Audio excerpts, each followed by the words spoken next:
all. My name is Keala Uchoa, and I'm a journalist and delegate with the National Network of Cuba here in Mexico City. I'm with my compa, and I'm going to pass it to her to introduce herself. Thank you, Kayla. I'm Miledys Guzman. I'm a member of the National Network of Cuba. I'm a physician activist in the Bronx, and I'm grateful to be here with you tonight. We are so grateful to be in conversation. We know during this time there is an increased awareness of the struggle of Boricuas to liberate Puerto Rico, and there's a historic relationship between Boricuas fighting for sovereignty on the island and between Cubans fighting against the criminal U.S. blockade. I'm wondering if you would be able to share with us a little bit about that history of solidarity and how we're bringing that into the present movement.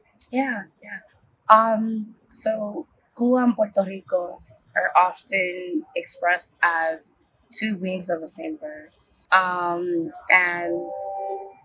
want to just stress that solidarity and that common struggle, because it is one struggle, goes back to not just 1898, when we were resisting against the Spanish, but it goes back to our Taino ancestors. It goes back to our African ancestors. It goes back to the fact that we are descendants of people stolen from Africa, right, through chattel slavery. It goes back to the fact that our Taino ancestors migrated and traded and lived lives together. But I think the key point in the struggle that we've held for so many generations is the piece of sovereignty and what that means, and that Cuba has existed as a nation to defend not just the independence of nations, but its sovereignty. And that's the key reason why it's a threat to the U.S. Because for Puerto Rico, not only do we want independence, but we want sovereignty. We want the right to speak our language, to practice our culture, to have our economic relationships, to build our economic and health sectors in a way that are by the people and for the people, in a way that the Cuban Socialist Project has given us. That's beautiful. Thank you so much, and thank you for calling our ancestors into this work. As an Afro-Brazilian myself, I often think about how we're cut from the same cloth, and in the same way that our comrades on the African continent have been pursuing Pan-Africanism and tying struggles together. We've talked a lot here in Mexico City with our comrades from all over Latin America about an idea of Pan-Americanism, the idea that our struggles are connected. When thinking about the relationship between Puerto Rico, the rest of the Caribbean and Latin America, and Cuba, I think this moment is really important because there's always been a militarization of Puerto Rico. But right now, when there is a new frontier of an oil war, a proxy war of Venezuela on Latin America, on South America, we're seeing that Puerto Rico is being used increasingly so as a military outpost of the United States imperialist military, right, to start waging this war in Venezuela, Colombia, the extrajudicial killings in the Caribbean Sea, international waters, completely against international law. Can you please tell us a little bit about why it's so important for Boricuas in the diaspora and Boricuas on the island to be fighting against this militarization, because the people of Puerto Rico do not want to be used as imperialist puppets to wage this war on our people in Latin America. So the first thing to really stress is that it's no coincidence that it is Puerto Rico that is being used as a military outpost. We know that although Puerto Rico, we have had our victories through the contribution of struggling for Vieques, which was a product of diaspora and folks who are in the archipelago itself, to kick the U.S. military out, that there is this remilitarization that has been used historically in the past as well. We can talk about the 1965 invasion of the Dominican Republic.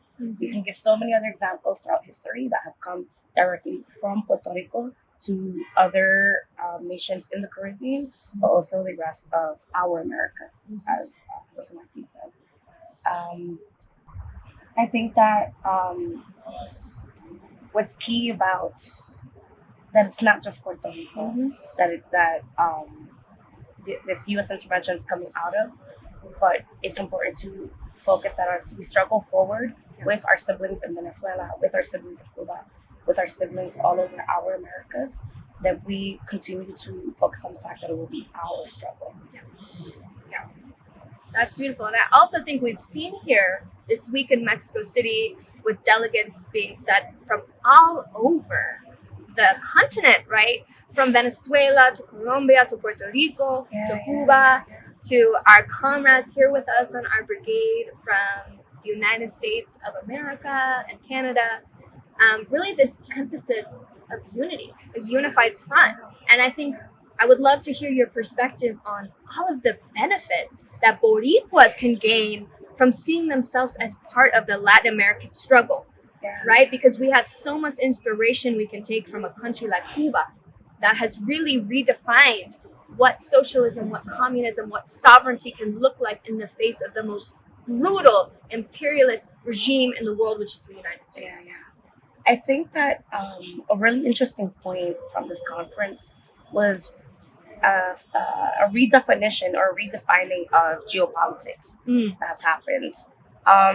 Usually we think of things as what happens in the Caribbean happens to the Caribbean. What happens in Central America happens in Central America, South America. Like we segregate our perspective of things. But the reality, and this goes back to your previous question of the militarization, the remilitarization, the continued remilitarization in Puerto Rico, is the fact that what's happening in the Caribbean affects Honduras. It affects Venezuela. It affects Haiti, our siblings in Haiti as well. So there's this reframing of geopolitics to reflect, again, that concept of our Americas. And I think it's also important that we've had this time together to also redefine language, being very clear on what unified language means, because that reflects our unified struggle and that we're moving through a very organized process. Because the goal is for us to be as organized as we can, as people in our Americas. 100%. I think that has been a key point this week here in Mexico City. In the same way that U.S. imperialism is a global project with military outposts all over the world, the United States has the most amount of military bases, foreign military bases in the world, actively occupying Latin America, Guantanamo Bay in Cuba, all over the world. We must globalize and unify our anti-colonial, anti-imperialist struggle. We need socialist, communist, anti-imperialist outposts all over our territories. We need places where we can gather in liberated territories to have these important conversations. So I'm so blessed to be in conversation with you, my compa, my sister here in Mexico City, and onwards in our struggle. Viva Cuba Libre. Cuba está libre. Viva todo lo pueblo libre. Exacto. Gracias.